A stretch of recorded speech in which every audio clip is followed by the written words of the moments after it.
toi, je sais, comment je veux dire ça? Je sais que les réactions justement émotionnelles, ça peut faire peur quand on est un peu débutant, quand on ne sait pas trop, quand on n'a jamais fait ça. Comment on gère justement une réaction, moi ce que j'appelle une réaction inverse, c'est-à-dire qu'on fait sentir de la bergamote qui doit normalement apporter de la joie, et puis en fait, c'est la tristesse qui est là.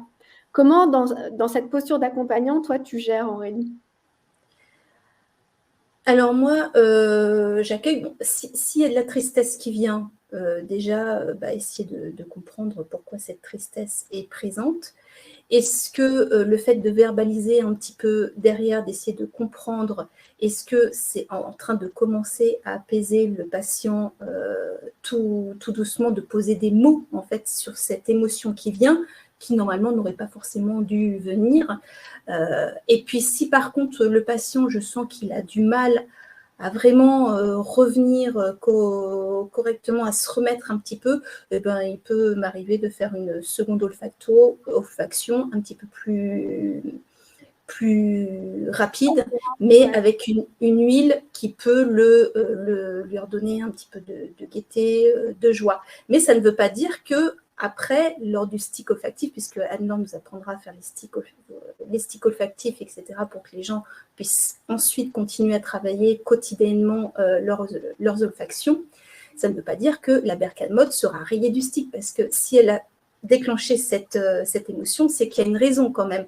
Mais pour que ce soit plus doux et plus accueillant pour le patient, on trouvera une autre huile qui pourra l'apaiser, en fait, diminuer un petit peu plus son action. Et pour le thérapeute, quand ça arrive, il ne faut pas paniquer. De toute façon, pendant toute la formation, on travaille les méditations olfactives avec Anne-Laure. Donc, en fait, on travaille notre ancrage, on travaille notre alignement, ce qui est la clé d'un thérapeute pour moi, parce que c'est ce qui nous permet de rester dans notre posture de thérapeute et de ne pas nous laisser, nous, embarquer non plus dans les émotions que les patients pourraient nous proposer. Et ça, c'est vraiment très important. On a le droit d'être empathique, il n'y a pas de souci, mais par contre, on n'a pas le droit de pleurer avec eux. Donc ça, c'est très important de garder notre posture de thérapeute, et tout ça, au cours des méditations, c'est des choses qu'on acquiert au fur et à mesure. Il y a une question auquel je vais répondre. Est-ce qu'une plante peut avoir des propriétés en olfacto qui diffèrent de ses propriétés en aroma? Bien, en fait, c'est deux facettes d'une même pièce. Donc, les propriétés en aroma, par exemple, allez, je vais partir, je suis avec le basilic sain là.